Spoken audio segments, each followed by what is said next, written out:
సత్యభామ. బంగారు గిన్నెలోని పరువాల పాయసాలు నీకే ఉంచా నేను పోకిరి.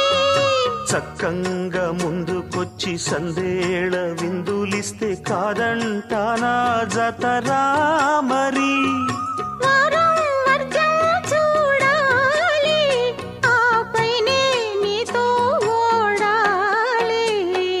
బుల్లి పిట్ట బుజ్జి పిట్ట గూటిలోని గువ్వ పిట్ట నక్కి నక్కి దాగే వారి పేరు చెప్పవే.